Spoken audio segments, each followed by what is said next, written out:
Quit India స్ఫూర్తితో కూడా jail భరో కార్యక్రమాన్ని నిర్వహిస్తున్న కార్మికులను ఎక్కడికక్కడ కూడా అరెస్టు చేసి పోలీస్ స్టేషన్లకు తరలిస్తున్నటువంటి పరిస్థితి ఉంది. ఎవరైతే కార్మికుల సమస్యలు పరిష్కరించాలని కూడా వారు పదే పదే కోరుతున్న క్రమంలో కూడా కేంద్ర బీజేపీ ప్రభుత్వం ఇక్కడ కేజీ చీరలు కొంటే అర కేజీ చీరలు ఫ్రీ అంట. మంగళ్య షాపింగ్ మాల్ కేజీల్లో సేల్ టన్నుల్లో ఆనందం.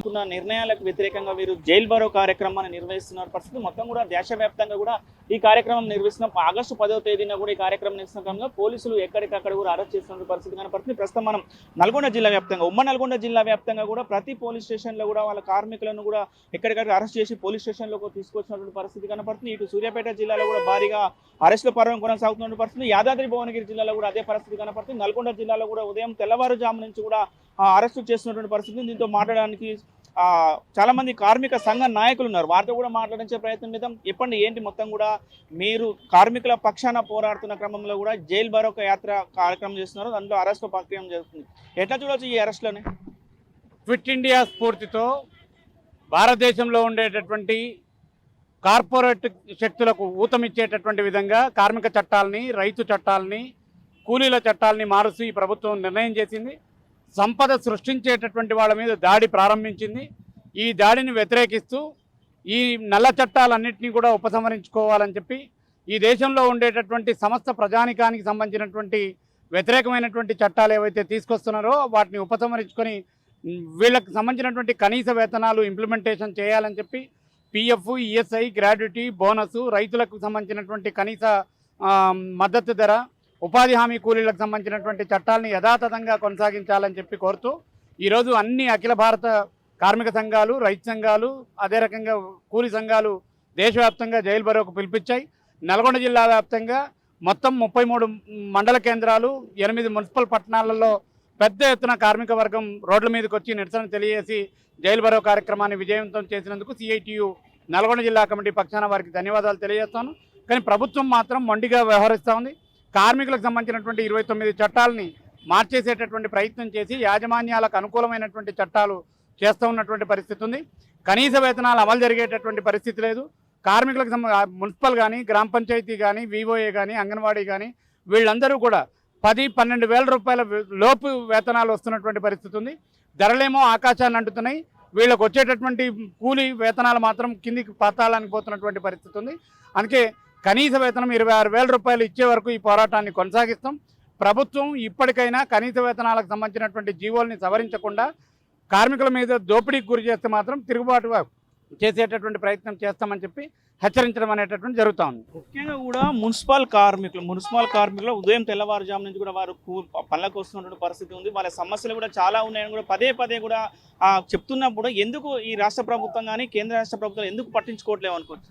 ముఖ్యంగా మున్సిపల్ కార్మికులకు సంబంధించినటువంటిది కనీస వేతనాలు అమలు జరిగేటటువంటి పరిస్థితి లేదు. వీళ్ళు తెల్లవారుజామున 4 గంటల నుంచి సాయంత్రం 5 గంటల వరకు పట్టణాలన్నీ కూడా పట్టణాల్లో ఉండేటటువంటి పురవీధులన్నింటినీ కూడా శుభ్రం చేస్తూ ఉన్నారు. మురికి మలినాలని ఎత్తిపోసేటటువంటి కార్మికులకు సంబంధించినటువంటి వేతనాలని పెంచేటటువంటి ఆలోచనలో ప్రభుత్వం లేదు. ఈ ప్రభుత్వం వచ్చిన తర్వాత రెండో పీఆర్సీ పెరగాలి, కానీ పీఆర్సీ ఇంప్లిమెంటేషన్ చేసినటువంటి పరిస్థితి లేదు. పైగా ఇప్పుడు నల్గొండ మున్సిపాలిటీలో వారానికి ఒకసారి ఇచ్చేటటువంటి సెలవు మీద కూడా దాడి చేస్తూ ఉన్నారు. ఈరోజే ప్రకటించారు సెలవు లేదు మీకు ఆదివారం నాడు, ఆదివారం ఒక పూట, బేస్తవారం ఒక పూట అని చెప్పి అనేటటువంటి నిర్ణయం చేస్తూ ఉన్నారు. ఈ నిర్ణయాన్ని వెంటనే ఉపసంహరించుకోవాలి. వీళ్ళకి రావాల్సినటువంటి పిఎఫ్, ఈఎస్ఐతో పాటు వీళ్ళందరినీ కూడా ప్రభుత్వ ఉద్యోగులుగా గుర్తించే వరకు పెద్ద ఎత్తున ఆందోళన పోరాటాలు కొనసాగిస్తామని చెప్పి హెచ్చరించడం అనేది జరుగుతూ ఉంది. చెప్పండి, జైలు భరో కార్యక్రమం నిర్వహించారు, ఎక్కడికక్కడ కూడా అరెస్ట్ చేస్తున్నటువంటి పరిస్థితి కనబడుతుంది. ఈ అరెస్టులను మొత్తం కూడా ఏ విధంగా చూడొచ్చు సార్? ఈరోజు కేంద్ర ప్రభుత్వ విధానాల మీద నిరసిస్తూ మేమంతా కూడా జైల్లోకి పోతామనే నినాదంతో ఈరోజు రావడం జరిగింది. ఇక్కడ ఉన్న కనీస వేతనాల అమలు కానీ ఇతర అంశాలు ఉన్న చట్టబద్ధ హక్కులు కూడా రద్దు చేస్తున్న పరిస్థితుల్లో ఇక మేము బయట ఉన్న దానికన్నా జైల్లోనే ఉండడం బెటర్ అనే ఉద్దేశంతో మేము వేలాది మంది జైల్లోకి రావడానికి ఈరోజు సిద్ధమైనాం. కాబట్టి ప్రభుత్వాన్ని ఒక నిరసన ఈ విధంగా తెలియజేయడం జరుగుతుంది. అనేక చట్టాలని కేంద్ర ప్రభుత్వం మారుస్తుంది, కనీస వేతనాలకు సంబంధించినటువంటి అమలు చేసే పరిస్థితి లేదు. చివరికి ఆదివారం కూడా సెలవు లేదని చెప్పి పరిస్థితిలో ఈ ప్రభుత్వం తీసుకురావడం అనేది చాలా దుర్మార్గమైన చర్య.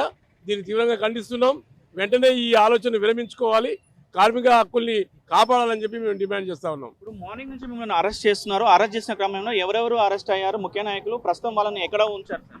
ఇప్పుడు ఇక్కడ నల్గొండ జిల్లాలో జిల్లా హెడ్ క్వార్టర్లో రైతు సంఘం జిల్లా అధ్యక్షుడు ముదిరెడ్డి సుధాకర్ రెడ్డి గారు, సిఐటి జిల్లా కార్యదర్శి సలీం గారు, ఇతర వ్యవసాయ కార్మిక సంఘం, రైతు సంఘం నాయకులందరినీ కూడా అరెస్టులు చేస్తూ ఉన్నారు.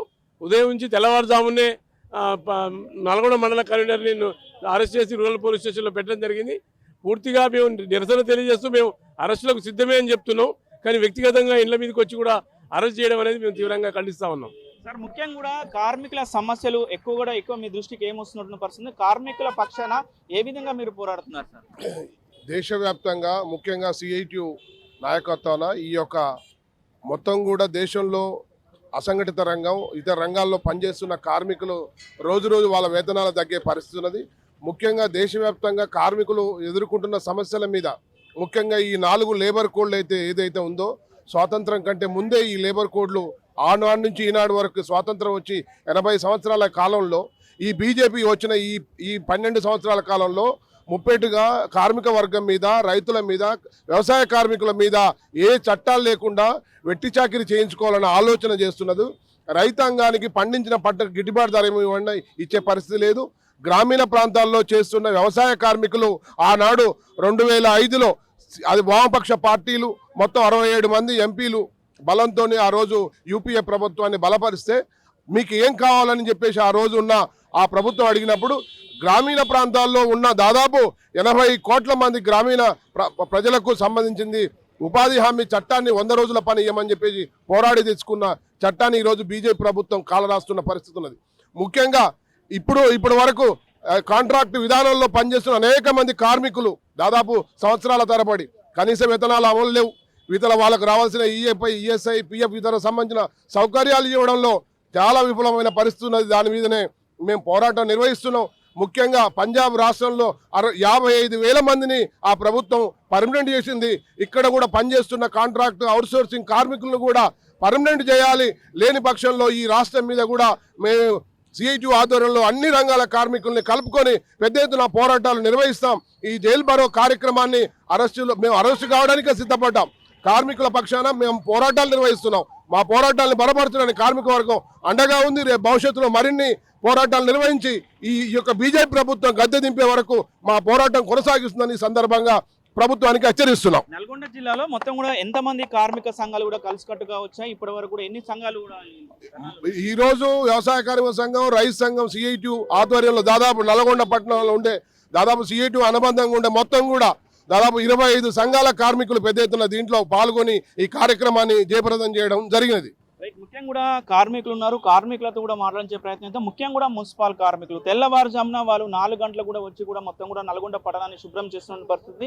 అయినా వాళ్ళకు సరిపోయిన జీతాలు రావట్లేదని కూడా చాలా చాలా ఇబ్బంది పడుతున్నామని కూడా చెప్తున్నారు. పెద్దమ్మ ఉంది, పెద్దమ్మతో కూడా మాట్లాడించే ప్రయత్నం చేద్దాం. పెద్దమ్మ, నీకు ఎన్ని గంటలకు వస్తావమ్మా డ్యూటీకి? 4 గంటలకు వస్తాయా? ఎంత జీతం ఇస్తారు నీకు? 14,000 పడతాయి. సరిపోతుందా? సరిపోదు సార్, ఏం సరిపోదు నాన్న. ఏం చెప్పదలుచుకున్నాం మరి రాష్ట్ర ప్రభుత్వం? మాకు జీతాలు పెంచాలయ్యా, అంతే. ఎన్ని సంవత్సరాల నుంచి పనిచేస్తున్నారు? 16 సంవత్సరాలు, 25 సంవత్సరాలు సార్. అవును సార్, అవును సార్. అప్పుడు ఎంత ఉండే జీతం? 3,700. సరిపోతుంది మరి ఎట్లా? సరిపోవట్లేదు సార్, అసలు ఏమిట్లకి ఏమైతలేదు. జ్వరాలు వచ్చి, నొప్పుల రోగాలు వచ్చి ఇట్లా ఉన్నాం సార్. ఏంటి మీ సమస్యల మీద ధర్నా చేస్తుంటే కూడా అరెస్ట్ తీసుకొచ్చి మిమ్మల్ని కూడా 1 టౌన్ పొజిషన్ లో పెట్టారు. ఒక మహిళలను కూడా తీసుకొచ్చి చేస్తారు. వాళ్ళది ఎంత రాజకీయంగా సార్ ఎట్లనైనా చేస్తారు. కానీ మేము ఇళ్ళ 30 ఏళ్ళకెళ్ళి డ్యూటీ చేస్తున్నాం. 700, 600 జీతం కాంచి చేస్తున్నాం. ప్రభుత్వాలు మారుతున్నాయి కానీ మా బతుకులు ఏం మారట్లేవు. మమ్మల్ని మాత్రం చాలా అన్యాయం చేస్తుంది ఈ ప్రభుత్వం. మాకు సరైన జీతం లేదు, అన్నిటికీ నిత్యావసర ధరలు పెరుగుతున్నాయి. సరైన జీతం లేదు. ఇప్పుడు 2-3 ఏళ్ళకెళ్ళి కొట్లాడి ఆదివారం సెలవు తెచ్చుకున్నాం. మళ్ళీ ఇప్పుడు ఆదివారం సెలవు లేదు, ఒక పూట బుధవారం, ఒక పూట ఆదివారం అని చెప్తున్నారు. మరి మేము ఈ ప్రభుత్వానికి మేము ఏం అన్యాయం చేస్తున్నాం? మేము కష్టం చేయకుంటే వీళ్ళంతా ఆగం అయ్యేది. ఏదో మా బతుకులు బాలేక ఇలా చేస్తున్నందుకు మమ్మల్ని మాత్రం చాలా ఇబ్బంది పెడుతున్నారు సార్ ప్రభుత్వం. మాకు సరైన జీతాలు పెంచాలి, మాకు పర్మనెంట్ చేయాలి. మేము ఇన్నేళ్ళకెళ్ళి కొట్లాడుతున్నాం. మరి ఏం చేస్తారో మరి ప్రభుత్వం. ముఖ్యంగా మీరు తెల్లవారుజాము నుంచి పనిచేస్తుంటారు కదా, దీనికి సంబంధించిన కిట్లు అంటే మీకు అవసరానికి సరిపడే కిట్లు, సబ్బులు అంటే చేతి పనులు అవి ఇస్తారు. ఏదో ఒక సంవత్సరం ఇచ్చి ఇంకొక సంవత్సరం ఇవ్వనట్టు ఇక వాళ్ళ బాధ్యత కాబట్టి ఇస్తారు. కానీ మాకు సరైన జీతాలు మాత్రం పెంచుతలేదు సార్. సరైన జీతం లేదు. సమాన పనికి సమాన వేతనం అని చెప్పినా జీతం పెంచుతలేరు. మేము చాలా ఇన్నేళ్ళకెళ్ళి చాలా మేము మున్సిపాలిటీలో ఇళ్ళల్లో పని చేసుకుని మేము హాయిగా బతుకుతాం సార్. ఇళ్ళల్లో పని చేసుకుని హాయిగా బతుకు ఈ మున్సిపాలిటీలోకి వచ్చి మమ్మల్ని చాలా మా పిల్లలకు కానీ మాకు కానీ చాలా అన్యాయం జరుగుతుంది. సస్తే ఏం లేదు, బత్త ఏం లేదు, ఏది చేసినా ఈ మున్సిపాలిటీలో ఎందుకు వచ్చినాం రా అని బాధపడే రోజులే ఎక్కువ ఉన్నాయి మాకు. కరోనా టైంలో కూడా చేసినాం ఇంతమందిని మేము చేయడం వల్ల ఇంతమంది మంచిగురు సార్. మా బతుకులే అట్లయినా కూడా మా ఏ ప్రభుత్వం కానీ మా మీద కనికరం అనేదే లేదు. ఆయన కేసీఆర్ ఉన్నప్పుడు కేసీఆర్ అట్లే చేసిండు, ఇప్పుడు ఈయన రేవంత్ రెడ్డి ఈయన అట్లే చేస్తుండు. అందరూ ప్రతి ఒక్కరు వీళ్ళు ఇట్లా వాళ్ళు అట్లా అని కాదు, ప్రతి ఒక్కరు అట్లే చేస్తారు మమ్మల్ని. మరి ఎందుకో మరి మమ్మల్ని మరి ముంచుతారో మా బతుకు మా పిల్లలకి అంతే కదా. ఎన్ని సంవత్సరాల నుంచి కూడా ఈ మున్సిపాలిటీలో పనిచేస్తున్నాం? మేము 25 ఏళ్ళు 27 ఏళ్ళు అవుతుంది సార్ చేయబట్టి. కుటుంబం ఎట్లా గడుస్తుంది మీకు? కుటుంబం జీతం సరిపోతలేదు సార్ మాకు 28 ఏళ్ళ నుంచి మా బొక్కల మూలిగా మొత్తం ఇళ్ళనే పోతుంది సార్. మేము కన్నా కష్టం చేస్తున్నాం. కరోనా వచ్చిన వాళ్ళ ముందు ఇంటి ముందర కూడా వాళ్ళ ఇంట్లోకి పోయి కూడా చెత్త కూడా తెచ్చినాం. మేము చెత్త తెచ్చినా కానీ మా బాడికి ఏం కాలేదు. మేము ఇంత కష్టపడుతున్నాం కాబట్టి మా బాడికి ఏనాడే కానీ ఇంత కూడా కాలే. మన బాడి వచ్చిన వాళ్ళకి వచ్చినాయి, సచ్చిన వాళ్ళు చచ్చిరు, బతికిన వాళ్ళు బతికిరు. వాళ్ళ గురించి కూడా మా మున్సిపాలిటీ ఏనాడు పట్టించుకోలే సార్, పట్టించుకోలే. నీళ్ళు ఇవ్వమంటే కూడా నీళ్ళు ఇవ్వకపోయేది. మమ్మల్ని చాలా ఇబ్బందుల కారణంగా ఉన్నాం మేము. మా వచ్చే పొజిషన్ జీతానికి 14,000 జీతం వస్తే మా జీతానికి మేము ఇల్లు కిరాయిలు కట్టుకోక కూడా ఇబ్బంది అవుతుంది. 7,000 ఇల్లు కిరాయి కట్టుకోవాలంటే చాలా ఇబ్బంది అవుతుంది సార్ మాకు. డబుల్ బెడ్రూమ్ ఎవ్వరికి వెళ్ళా సార్ మాకు. మున్సిపాలిటీ వాళ్ళకి ఏనాడు లేదు. కనీసం ఇంత జీతాలు పెంచితే చాలంటున్నాం మేము. ఏది మాకు అసలు కార్పొరేషన్ అయిన కాడ నుంచి ఇన్ని ఏళ్ళ నుంచి కార్పొరేషన్ అయ్యి కూడా ఇప్పుడు 8 నెలలు అవుతుంది. 8 నెలల నుంచి మాకు ఏ హక్కులు కూడా మాకు అసలు ఇంత కూడా మాకు చూపిస్తలేరు సార్. మా రెక్కల మూలిగా మొత్తం ఇళ్ళనే పోతుంది. కష్టం చేస్తున్నాం కానీ మా పిల్లల పట్టించుకున్నాం అనుకున్నా కానీ మా పిల్లలకు కూడా మాకు అసలు ఎంత వరకైనా మా కష్టం చేసినా కానీ మాకు ఫలితం దక్కలేదు సార్. చాలా వరకు చేతులతో ఆ పియ్యి కూడా చేతులతో ఎత్తుతున్నాం. అంత భయంకరంగా అయిన గలీజు పని ఇది. చేసే శైలి లేకుంటే లేదు అంటే అంత వికారంగా అయిన పని ఇది. చాలా బెదిరింపులు ఎక్కువైపోయినాయి. మేము ఇంత కష్టం చేసినా కానీ మమ్మల్ని అస్సలు ఇంత మాకు రెస్పెక్ట్ లేకుండానే చేస్తారు సార్. మా సార్లు అట్నే చేస్తారు, వీళ్ళు అట్నే చేస్తారు, అందరు అట్నే చేస్తారు. చాలా వరకు మాకు ఏదన్నా ఒకటి మాకు ఎన్న మార్పు చేసినా ఇంతవరకు మేము చేతి దండం పెడతాం కానీ ఎన్న మార్పు చేసినా ఏం లేదు. ఈ కార్పొరేషన్ అయింది, జీతాలు పెరిగినాయి. మీకేందమ్మా నెలకి 26,000 జీతం అయింది, మీరు మంచిగా బతురు, మీ మున్సిపాలిటీలకు మీకే చేసిరని లోకం అనుకుంటారు. పేపర్ వేసే వాళ్ళు కూడా మీకు జీతాలు పెంచిరు అంటారు. మాకు పెంచని మాకు తెలుసుగా సార్. పేపర్ కూడా ఇచ్చారు, జీతాలు పెంచినామని పేపర్ కూడా ఇచ్చారు సార్. ఆ పేపర్ చూసి కూడా అంటారు చాలా వరకు లోకం అంటారు కానీ మేము చాలా వరకు మాకు ఇంకా పెంచలేదయ్యా జీతం, మేము కష్టం ఇట్నే చేస్తున్నాం, మా కష్టానికి ఫలితం లేదయ్యా అని కూడా అంటున్నాం సార్. మేము ముఖ్యంగా కూడా కార్మికుల వేద చూస్తే మాత్రం చాలా బాధ కలిగిస్తున్న పరిస్థితి కనబడుతుంది. ముఖ్యంగా కూడా ఎవరైతే మున్సిపల్ కార్మికులు ఉన్నారో వాళ్ళు తెల్లవారుజామున కూడా ఇంట్లో పిల్లలను వదిలిపెట్టి ఇంట్లో ఉన్న కుటుంబ సభ్యులను వదిలిపెట్టి కూడా వారు తెల్లవారు వచ్చి కూడా పట్టణాన్ని పరిశుభ్రంగా చేస్తున్నాం. అయినా కూడా మా ప్రాంతమే బాగుంటుందనే ఉద్దేశంతో చేస్తున్నాం కానీ మాకు మాత్రం చాలా జీతాలతో కూడా చాలా కుటుంబం గడవడం కూడా చాలా కష్టంగా అవుతుందని కూడా చెప్తున్నారు. మా ఒంట్లో ఉన్న శక్తి మొత్తం కూడా మున్సిపాలిటీకే దారదత్తం చేశాం కానీ మున్సిపాలిటీ నుంచి మాకు ఇప్పటికి రావాల్సిన ఏ మాత్రం కూడా ఒక్కరోజు కూడా శాలరీలు పెంచలేదు. కార్పొరేషన్ అయిన తర్వాత కూడా శాలరీలు పెరుగుతాయని మేము కొంచెం ఆశ ఉండే, ఆ ఆశ కూడా మమ్మ అయిపోయినటువంటి పరిస్థితి కనపడుతుంది కూడా చెప్తున్న పరిస్థితి కనపడుతుంది. మేము ఇప్పుడు ఏం చేయలేం, దిక్కుతోచని పరిస్థితుల్లో కూడా మమ్మల్ని జీతాలు పెంచాలి అని కూడా మేము బయటికి వస్తే కూడా మమ్మల్ని ఈ రోజు అరెస్టు చేసి కూడా జైల్లోకి పంపించే ప్రయత్నం చేస్తున్నారని కూడా వీరు ఆవేదన వ్యక్తం చేస్తున్నటువంటి పరిస్థితి కనపడుతుంది. ముఖ్యంగా కూడా వీరు ఒకటే డిమాండ్ చేస్తారు, మేమైనా గొంతమ్మ కోరికలు కోరట్లేదు, మాకు కావాల్సింది సమాన పనికి సమాన వేతనము ఇవ్వమని మేము కోరుకుంటున్న పరిస్థితి కనపడుతుంది. మీరు ఇప్పుడు ఇచ్చే జీతం మాత్రం మాకు ఏ మాత్రం కూడా సరిపోవట్లేదు.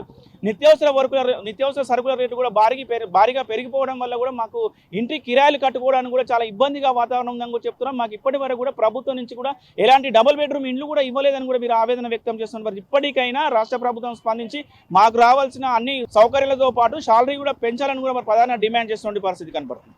వీడియో జర్నలిస్ట్ కృష్ణతో అచ్యుత్, RTV, నల్గొండ.